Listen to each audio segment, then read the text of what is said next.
Time series, ये आपके 5th unit का चैप्टर है, काल श्रेणी। स्टैटिस्टिक्स में टाइम सीरीज भी एक इम्पोर्टेंट चैप्टर है। एग्जाम में एक बड़ा क्वेश्चन इस पेपर चैप्टर से भी आता है। टाइम और सीरीज दो चीज़ें इसमें शब्द से मिलकर ये चैप्टर बना है। टाइम का मतलब तो आप सभी जानते हैं, जैसे 2010, 2011, 2015 या जनवरी, फरवरी, मार्च, या फिर आपके संडे, मंडे, ट्यूसडे, वेडनेसडे, ये तो टाइम हो गया जिसको हम काल बोलते हैं। और सीरीज का मतलब सीक्वेंस। समय के साथ जब आंकड़ों को, डेटास को एक सीक्वेंस में बांधने की कोशिश की जाती है तो ये टाइम सीरीज कहलाता है। फॉर एग्जाम्पल, जैसे यदि मैं आप लोगों के सामने ये कहूँ कि भाई 2001 में पॉपुलेशन इतनी थी, 2002 में पॉपुलेशन इतनी थी, 2003 में पॉपुलेशन इतनी थी, ऐसे करके 2010 तक मैं आपको आंकड़े देता हूँ, 2001 से 2010, और उसमें पॉपुलेशन क्या थी अगर मैं आप लोगों को ये बताता हूँ और आप लोग उसके बेस पर स्टडी करते हो और आप उसको एक ग्राफ में रिप्रेजेंट करते हो, तो आप उसमें लगभग ऐसा पाएंगे कि जो पॉपुलेशन है वो एवरी ईयर बढ़ते हुए क्रम में होगी। ऑब्वियस है ना? तो बढ़ते हुए क्रम में होगी, तो 2010 के बाद में मैं आपसे पूछूं कि 2021 तक के आंकड़े आपको दे दूं, और मैं आपसे ये कहता हूँ कि भाई 2010 से लेके 2021 तक के आपके पास आंकड़े हैं, तो आप बताओ 2022 में पॉपुलेशन क्या होगी, अनुमानित पॉपुलेशन आपको बतानी है। तो ऑब्वियस है आप कहेंगे सर देखो ये आपका एक ग्राफ है और पॉपुलेशन ऐसे ऐसे ऐसे बढ़ती भी जा रही है, तो जिस हिसाब से ये बढ़ती चल रही है तो आप मुझे जैसे अगले साल के लिए पूछते हो ना, तो वो यहाँ होगी। क्यों? क्योंकि हमें उसकी दृष्टि और दिशा देख ली है कि वो किस दिशा में जा रही है, और आप अनुमान लगा के कहते हो कि सर लगभग इतनी होगी। सही है। ये चीज़ आपने कैसे कर पाए? आपने समय यानी टाइम और डेटाज, इन दोनों को कॉम्बिनेशन में स्टडी किया और उसके फ्लो को समझा, और उस फ्लो के आधार पर आपने तय किया कि सर जिस हिसाब से ये ग्राफ चल रहा है ना, उस हिसाब से तो ये बढ़ती हुई दिखाई दे रही है। सही बात है। इसी तरह से सेल्स है, मान लो किसी इंडस्ट्री के सेल्स दे रखी है कि भाई सेल्स कितनी हुई, तो मान लो हमने एक ग्राफ बनाया उसके लिए कि भाई हमारी जो सेल्स है वो ऐसे ऐसे जा रही है। आपसे पूछे भैया अगले साल क्या सेल्स होने की संभावना है, तो जब आप इस स्टडी को कर चुके हैं, आप ग्राफ बना चुके हैं, तो उसके आधार पर आप क्या कहेंगे कि सर जिस हिसाब से ये फ्लो जा रहा है ना, तो मुझे ऐसा लगता है ये इस तरफ बढ़ेगा। क्लियर? तो आगे वाले साल में ये यहाँ पे जो सेल्स होगी, जो ग्राफ तो चूंकि इधर भी संख्या होती है इधर भी संख्या होती है, तो वो आपको बता देगा कि किस तरफ सेल्स जा रही है। तो टाइम सीरीज का यही काम होता है कि आंकड़ों को समय के साथ स्टडी किया जाता है, और जब समय के साथ स्टडी करते हैं तो उसके फ्लो को देखा जाता है, उसका फ्लो किस तरफ जा रहा है। ऑब्वियस है तीन ही दिशाएं होती हैं, या तो बढ़ते हुए क्रम में होगा, या घटते हुए क्रम में होगा, या फिर वो पैरेलल चलेगा, जिसको हम बोलते हैं ना घटना और ना बढ़ना। ऑब्वियस है ना? तो ऐसी स्थिति में इस फ्लो को देखना, उस टाइम की सीरीज को देखना, अब आप टाइम सीरीज एक साथ समझ गए हैं कि समय के साथ जब आंकड़ों की स्टडी करी जाए तो वो टाइम सीरीज कहलाती है। उस सीरीज को जब हम देखते हैं तो निश्चित रूप से हम फ्यूचर का अनुमान लगा सकते हैं कि फ्यूचर में क्या होगा, और ये करना ही टाइम सीरीज कहलाता है। और टाइम सीरीज का ऑब्जेक्टिव भी यही होता है कि हम पास्ट को देखकर फ्यूचर का अनुमान लगाएं। सही है ये बात? और अनुमान है इसलिए पूर्ण सत्य की तो बात ही नहीं है, अनुमानित है। क्लियर? जैसे ग्राफ, हम इस तरह के ग्राफ हम क्रिकेट में भी देखते हैं। इसी तरह के, चूंकि क्रिकेट एक अनसर्टेनिटी वाला चीज़ होती है और वो एक ही मैच के लिए है, लेकिन अगर हम इंडिया के 100 मैचों का एनालिसिस करेंगे तो हम 101 वे का अनुमान लगा सकते हैं। एक मैच का ग्राफ तो बहुत अनसर्टेन होता है, पता नहीं क्या हो जाए, लेकिन 100 मैचों की स्टडी होगी तो हम अनुमान लगा पाएंगे कि भाई इस टीम से इतनी बार ये लगा तो ये अनुमान होता है। इसी तरह से सेल्स का मैंने बताया, इसी तरह से पॉपुलेशन का बताया, चाहे कोई भी डेटा हो। अगर मैं आपके एलकेजी से लेके अब तक के सारे रिजल्ट का एनालिसिस करूं तो निश्चित रूप से मैं अनुमान लगा सकता हूं कि आपका फ्यूचर में किस तरफ जा रहे हैं। ये 100% सही नहीं है, लेकिन अनुमान तो है। अब जो बच्चा लगातार 60 से परसेंट तक आता है, यानी 50 से 60 के बीच में आता है, तो ऑब्वियस है मैं इस साल के लिए भी अनुमान उसका 50 के 60 के बीच में ही लगाऊंगा। मैं कहीं पे भी ऐसा नहीं कहने वाला हूँ कि वो 90% ले आएगा। क्यों? क्योंकि उसका जो डेटा है, जो टाइम सीरीज है, वो यही शो कर रही है कि इसका फ्लो यही रहना है। पर ये पूर्ण सत्य नहीं है। क्या पता किसी बच्चे के अचानक से मेरी बात चोट लग गई, सर आपने कह दिया कैसे, आपने ऐसे, और वो एकदम पढ़ना शुरू हो जाता है कि अब इस बार तो 90% ला के ही दिखाऊंगा, मुझे कह दिया कैसे। पढ़ने लगता है, मेहनत कर लेता है और 90% ले आता है। तो वो अनुमान था, अनुमान को गलत भी प्रूव होना होता है। तो ये सारी बातें हैं। तो टाइम सीरीज इस तरीके की होती है। इसमें अब हम पढ़ते हैं इसके, यानी बेसिक कंसेप्ट समझ में आता है आप लोगों को टाइम सीरीज क्या है। अब हम इसके ले लेते हैं मेथड्स में। ये 5 मेथड है, जिसमें सबसे पहली मेथड आप लोगों के लिए है फ्री हैंड कर्व मेथड। ये एक ग्राफिकल मेथड होती है जिसका हिंदी नाम है मुक्त हस्त वक्र विधि। इसमें हम ग्राफ पे डेटा को लिखते हैं और उसके आधार पर अनुमान लगाते हैं कि फ्यूचर कैसे होगा। तो इसको मैं एक एग्जांपल से रखता हूँ, आप जल्दी से मेरे साथ आ जाएं, एग्जांपल देखें। आप लोग देखिए, ग्राफ मैंने लिया है, इसमें मैं आपको फ्री हैंड कर्व मेथड सिखाने वाला हूँ। तो इसमें क्या हुआ कि ये ग्राफ आप लोगों के सामने बना हुआ है, इधर ईयर्स दे रखे हैं, इधर सेल्स दे रखा है, ग्राफ अपनी पोजीशन दिखा रहा है। अब इसमें फ्री हैंड कर्व का मतलब होता है कि आप अपना हाथ उठाएं और आपको इसकी सेंटर में लगभग एक लाइन बनानी है ना, ऐसे ऐसे ऐसे, इस तरीके से मैं भी ले लेता हूँ, ये रहा, बना दिया। तो आपने मेरे से पूछा सर कितनी सेल्स होगी, तो मैंने कहा कि बेटा देखो, ये लाइन जिधर गई थी ना ऊपर, यहाँ से मैंने यूँ ऊपर उठाना शुरू किया 2016 के लिए, और ये यहाँ पे यूँ क्रॉस करा, तो जहाँ पे ये टच करता है उसके सामने कितनी सेल्स आती है, उतनी सेल्स। तो लगभग ये सेल्स आपके आएगी 52 के करीब आएगी, है ना। तो हमने कहा कि नेक्स्ट ईयर जो है, नेक्स्ट ईयर 52 सेल्स हो गया, 52,000 कह दो, चाहे 52 यूनिट्स कह दो, जैसा भी होता है। तो ये अनुमान कैसे लगाया? Free hand. फ्री हैंड मतलब ग्राफ बनाया, ग्राफ के लगभग बीच में से होते हुए एक लाइन अपने आप निकाल दो और उसको उस ईयर तक ले जाओ जहाँ तक आपको नेक्स्ट सेल्स लेनी है। तो 2015 तक तो ग्राफ था, 2016 के लिए ले जाना था, तो मैंने इस लाइन को यूँ आगे नीचे से लाते हुए सीधी कर दी। वो जहाँ पे ये टकराएगा, नीचे से इधर और इधर से इधर, तो 16 से लाइन उठाई और इधर जहाँ पे टकराती है उधर इस तरफ ले गया, तो पता चला कि कितनी सेल्स होने की संभावना है नेक्स्ट ईयर, 52 हो जाएगी। बस ये इतना ही है। ये कहलाती है फ्री हैंड कर्व मेथड। बस फ्रीली आप अपनी एक लाइन बनाओ, जहाँ पे वो जाएगी उससे बता दो कि ये सेल्स होगी। तो ये अपना था फ्री हैंड कर्व मेथड। अब हम सेकंड मेथड लेते हैं जिसका नाम है मेथड ऑफ सेलेक्टेड पॉइंट्स, चुने हुए बिंदुओं की विधि। तो ये भी ग्राफिकल मेथड है। इसमें अपने को क्या करना होगा कि ग्राफ में कुछ बिंदु सेलेक्ट कर लेने हैं और सेलेक्ट करने के बाद में उन दोनों बिंदुओं को या उन तीनों बिंदुओं को मिलाते हुए एक लाइन बना देनी है। तो ठीक उसी तरीके से होगा, देखिए कैसे। इस ग्राफ में हमने इस बिंदु को सेलेक्ट किया, तो मैंने इसको सेलेक्ट कर लिया कि ये एक बिंदु है और एक बिंदु ये है, क्लियर, और एक बिंदु ये है। तो अब मैं एक लाइन ऐसी बनाऊंगा जिसमें ये सारे मिलते हुए एक लाइन निकल जाए बस।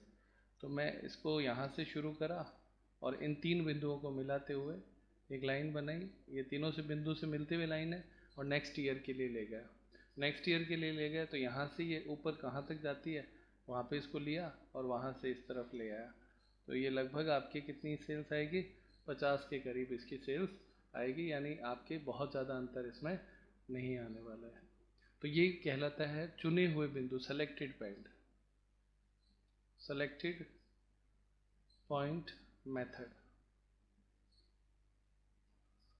कोई दिक्कत मेरे बच्चों? पिछले में और इसमें बहुत ज़्यादा अंतर नहीं आया, लेकिन हाँ एक अंतर था, उसमें फ्री छोड़ दिया था आपको इसमें वो कह देगा कि भाई 2011 को, 2014 को या 2015 को इन तीनों बिंदुओं को मिलाते हुए एक लाइन बना दो, तो ये सेलेक्टेड पॉइंट हो गए।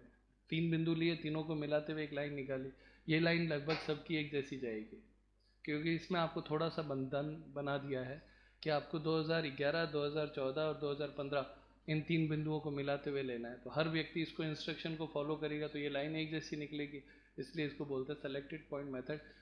तो ये भी एक बेसिक मेथड है, जो ग्राफिकल मेथड है, जो मैंने आप लोगों को सिखा दी है। आगे देखते हैं, इसका भी बहुत ज़्यादा महत्व पेपर के पॉइंट ऑफ व्यू से नहीं है। थर्ड मेथड आपके है सेमी एवरेज मेथड, अर्ध माध्य विधि। ये भी ग्राफिकल मेथड है, लेकिन इस बार इसमें हमें एक एवरेज लेना है, सेमी एवरेज कैलकुलेट करना है। उससे जो 2 बिंदु निकल कर आएंगे, उन दोनों बिंदुओं को मिलाते हुए एक लाइन बनानी है। और एक आपके होता है मूविंग एवरेज, तो ये भी एवरेज कैलकुलेट करना है, फिर उनके बिंदुओं को मिलाते हुए नेक्स्ट लेना है। तो ये दोनों मेथड भी ग्राफिकल मेथड है, और आप मूल रूप से समझे तो ये 4 पहली जो मेथड है ना, वो सारी ग्राफिकल मेथड है। तो अब हम 2 क्वेश्चन करेंगे, मूविंग एवरेज का और सेमी एवरेज मेथड का। ये 2 क्वेश्चन अभी हम सॉल्व करते हैं कि कैसे कैलकुलेट होता है। और सबसे इम्पोर्टेंट जो आखिरी मेथड है वो है इसकी लीस्ट स्क्वायर मेथड। मैंने स्टार लगा रखा है इस पर। ये मैथमेटिकल होता है, गणितीय विधि है, इसमें ग्राफ नहीं बनाना है। तो ऑब्वियस है जिसमें ग्राफ नहीं बनाना हो वो ज़्यादा अच्छी बेहतर होगी। तो बिना ग्राफ के भी आप कैलकुलेशन कर सकते हो, तो वो है मेथड ऑफ लीस्ट स्क्वायर। तो पहले मैं आप लोगों को ये सिखाता हूँ मूविंग एवरेज मेथड। इस प्रश्न में आपको ईयर दे रखे हैं 2011 से लेके 2019 तक, और सेल्स दे रखा है पहले से लेके आखिरी तक। 110 से स्टार्ट होती है और 300 तक है, ये आपकी सेल्स है। आपको इसमें मेथड कौन सी यूज़ करनी है? Semi average method. तो सेमी एवरेज मेथड का, सेमी का मतलब आधा होता है। तो आपको जितने भी साल हैं उनको 2 हिस्सों में बांट देना है। तो आप देखो, काउंट करें टोटल कितने हैं, 1 2 3 4 5 6 7 8 9, 9 है, तो आधा तो हो नहीं पाएगा। तो सेंटर वाला जो है ये ईयर, इसको छोड़ दो, बाकी 4 ले लो, इन 4 को जोड़ दो और इन 4 को जोड़ दो, ठीक है ना। तो इन चारों की टोटल लगाओ कितना होता है,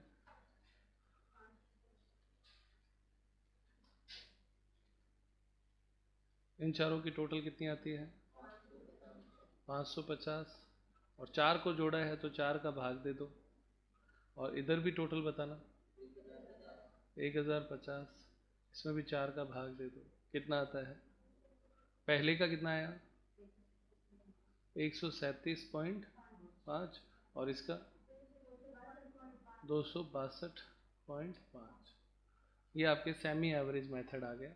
ये जो पॉइंट आया वो कौन से ईयर के सामने आया, 12 और 13 के बीच में, और इधर 117 और 2017 और 2018 के बीच में। ये 2 पॉइंट इस तरीके से आपके आ गए। चूँकि अपना सवाल तो इतना ही है, गणित तो इतनी ही है, ये आंसर हो जाएगा। लेकिन पूरा सवाल तब होता है जब हम इसे ग्राफ में देते हैं। क्योंकि मैंने कहा पेपर में ग्राफ पूछते नहीं हैं, हमें तो सिर्फ सेमी एवरेज कैलकुलेट करना है। तो सेमी एवरेज करने का ये तरीका हो जाएगा, ठीक है प्यारे बच्चों। अब उसके बाद में मान लो इसी सवाल में ऐसा होता कि 10 साल होते, अभी 9 साल दे रखे थे ना, तो 9 साल देने के बाद में अब अगला साल मान लो इसमें दे देते 2020, और उसका दे देते 320। अब इसमें सेमी एवरेज निकालना है, तो इसमें सेमी एवरेज कैसे निकलेगा, पहले 5 साल और बाद के 5 साल। इसमें सेंटर में आता है, इसमें आराम से 2013 के सामने, तो इसकी टोटल लगाएंगे, और इसमें सेंटर यहाँ आता है तो इसकी टोटल लगाएंगे। तो टोटल पहले की हो जाएगी 740/5, और इधर इसकी टोटल 1370/5। भाग देने से पहले में कितना आया 148, और दूसरे में 274। अब ये इसमें आइडेंटिफाई हो गया 2013 और 2018, उसमें सेंटर में आ रहा था, इसमें एग्जैक्ट ईयर आ रहा है। इसको जैसे ग्राफ में कैसे शो करते हैं वो भी मैं आपको बता देता हूँ। सेमी एवरेज को देखें एक बार ग्राफ, ये देखो मेरे बच्चों, जैसे एक ग्राफ है, इस ग्राफ में हमारे सेमी एवरेज को जो ईयर आए थे वो 2018 और 2013 आया था। 2013 में जो संख्या थी वो मान लो यहाँ पे है, अनुमानित ले रहे हैं तो इसको हमने टिक लगा दिया। और 2018 में जो अनुमान लिया उसकी जो संख्या है वो यहाँ आती है। तो अब इन दो बिंदु जो हमारे सेमी एवरेज से यहाँ पे हमें मिले थे, इन दोनों बिंदुओं को मिलाते हुए एक लाइन बना देंगे तो ये सेमी एवरेज मेथड में इस तरीके से वो लाइन मिलते हुए चलेगी। और इसमें कुछ नहीं होता, आगे बस ये इसको मिलाना है और कुछ नहीं है। एक मिनट प्यारे बच्चों, ये थोड़ा दोनों बिंदुओं को मिलाते हुए हमने एक लाइन ले ली, एक यहाँ पे और यहाँ पे, इसको मिलाते हुए। तो ये जो लाइन जिस तरफ अपने को इंडिकेट करती है कौन से ईयर में जाएगी, तो उस हिसाब से। तो ये जो बिंदु हमें मिले थे दो, वो कौन सी मेथड से मिले थे? सेमी एवरेज मेथड से। तो ये भी है ग्राफिकल मेथड ही, और कुछ नहीं है। मूविंग एवरेज में पॉइंट बहुत ज़्यादा मिल जाते हैं तो वो सारे लगाते हुए चलें। तो ये चारों मेथड जो पहली है वो सारी ग्राफिकल मेथड है। पर पेपर में हमारे पॉइंट ऑफ व्यू से अगर हम बात करें तो सेमी एवरेज, मूविंग एवरेज और लीस्ट स्क्वायर, ये तीन गणित कैलकुलेशन आएगी, ग्राफ में उनका रिप्रेजेंटेशन नहीं आएगा। ठीक है, चलो। तो अब हम सीख रहे हैं moving average method. Moving average में हमेशा उसके साथ दिया हुआ होगा कि आपको कितने ईयर के लिए चाहिए। 3 yearly moving average, 4 yearly moving average, 5 yearly moving average और 6 ईयरली मूविंग एवरेज। तो इस तरह से ये 4 क्वेश्चन पूछे जाते हैं। तो ये 4 नहीं होके 2 तरीके के हो गए। एक तो सम संख्या, सम संख्या कौन सी है? 4 और 6, है ना। और एक हो गई विषम संख्या, 3 और 5। तो सम संख्या का मूविंग एवरेज कैसे होता है और विषम संख्या का मूविंग एवरेज कैसे होता है, ये अपने को सीखना है। तो सबसे पहले मैं आपको 3 ईयरली मूविंग एवरेज सिखाता हूँ। तो जैसे 3 होगा वैसे ही 5 हो जाएगा, और जैसे 4 होगा वैसे 6 हो जाएगा। तो सबसे पहले हम स्टार्ट करते हैं 3 ईयरली मूविंग एवरेज। तो अब इस प्रश्न में हमारे पास जो क्वेश्चन दे रखा है वो ईयर दे रखे हैं, सेल्स दे रखा है। तो ईयर और सेल्स दिया है और साथ में कहा है कि 3 ईयरली। तो इस क्वेश्चन में ईयर दे रखे हैं और सेल्स दे रखा है। हमें सॉल्व करना है इसे मूविंग एवरेज मेथड से, और वो भी 3 ईयरली मूविंग एवरेज। तो बच्चों यहाँ पे सबसे पहले आप लगाएंगे 3 ईयर टोटल। इसमें आपको क्या करना होगा, इन 3 को जोड़ना है और सेंटर में लिखना है। तो जल्दी से करें। तो यहाँ पे मैंने लिखा 317। अब आगे, अच्छा 70 है क्या? 370। उसके बाद में पहला छोड़कर अगले 3 ले लेने हैं और उसका सेंटर यहाँ पे आएगा। कितना होता है? 440। अब आप समझ गए होंगे करना क्या है। हर बार आपको आगे बढ़ना है, एक संख्या जिसको पहले छोड़ा था उसके आगे बढ़ जाएंगे। तो अब ये 3 लेंगे, इसका एवरेज निकालें 510। अब आप टोटल अपने आप करें जल्दी से। तो अब इसके आगे इसी तरीके से 3 के जोड़े बनते रहेंगे। टोटल कितनी आएगी? 510 के बाद कितना? 590, फिर 660, 750, 830, 30, 30, 900। पहला डैश हो जाएगा और लास्ट भी डैश हो जाएगा। ये 3 ईयरली टोटल हो गया। अब अपने को लिखना है एवरेज। तो 3 ईयरली एवरेज कैसे होगा? इन सब में 3 का भाग दे देंगे, सब में, तो वो एवरेज हो जाएगा। पहला डैश होना है, डिवाइड करो। पहला आएगा 123.33। सारे कैलकुलेट कर लो। ये प्यारे बच्चों आपकी संख्याएं आ गई, 3 ईयरली एवरेज हो गया। तो ये ही कहलाता है मूविंग एवरेज। क्या कहलाता है प्यारे बच्चों? Moving average. ये इतना ही आंसर है। ये सारे आंसर आपको पेपर में सवाल में दिए हुए होंगे, सारी संख्याएं, ये 1 to 9 ऑल जितने होते हैं वो सारे। अब यहाँ तक ही अपने को करना है। इसके आगे का काम होता है ग्राफ में ले जाना, और वो तो वो अपने को पूछा नहीं जाता है, इसलिए करने की आवश्यकता नहीं है। वैसे मैंने आपको बता दिया है कि इसमें जैसे पीछे वाले में 2 पॉइंट लगाए थे, इसमें इतने सारे पॉइंट्स लगाओ और फिर एक लाइन बना दो। तो ये आपका क्वेश्चन था। इसकी एक विशेषता देखो 3 ईयरली में, ये जो एवरेज है वो इंडिकेट करता है कि वो कौन से ईयर का है।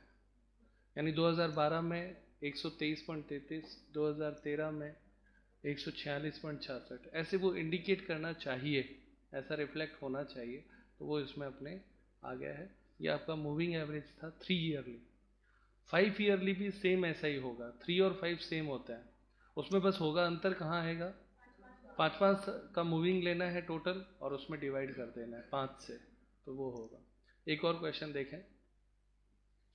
तो प्यारे बच्चों, इस क्वेश्चन को हम 4 ईयरली मूविंग एवरेज से कर रहे हैं। 4 ईयरली मूविंग एवरेज में भी सेम तरीका है। इस बार आपको 4 साल का एक साथ जोड़ा बनाना है और उसकी टोटल लगानी है, लेकिन इस बार आप नोटिस करें सेंटर नहीं होगा, तो लाइन के ऊपर आएगा वो, और लाइन के ऊपर आएगा तो टोटल यही लाइन के ऊपर ही अपने को लिखनी है। बताइए कितनी आती है, 550।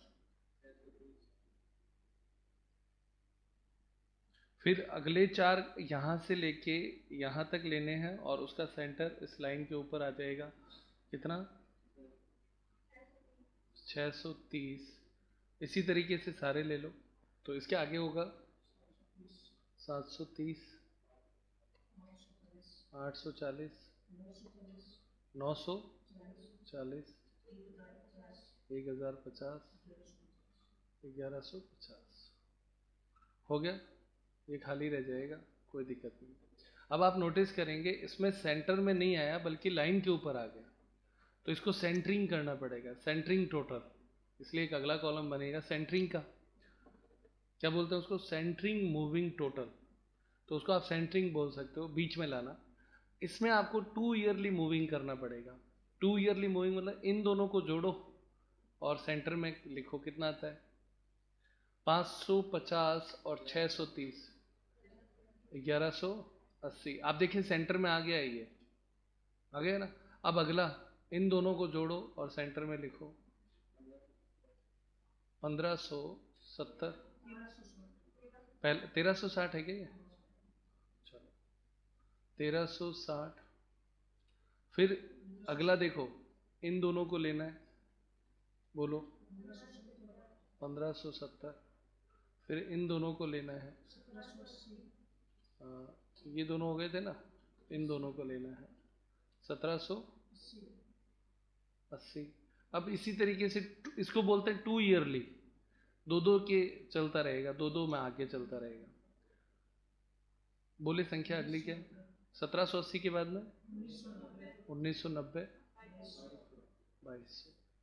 आप नोटिस करेंगे नीचे 2 साल बचे हैं, ऊपर भी 2 साल बच गए और सेंटर में आ गया है ना। अब एवरेज निकालना है, तो एवरेज निकालने के लिए भाग देना है, तो भाग आपको 8 से देना है।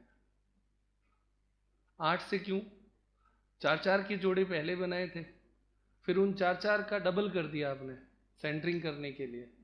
ये भी 4 की टोटल थी, ये भी 4 की टोटल थी, दोनों को जोड़ा तो 8 की टोटल हो गई ना, तो 8 का भाग देंगे तो एवरेज आएगा। बताएं, पहला कितना भाग देना है,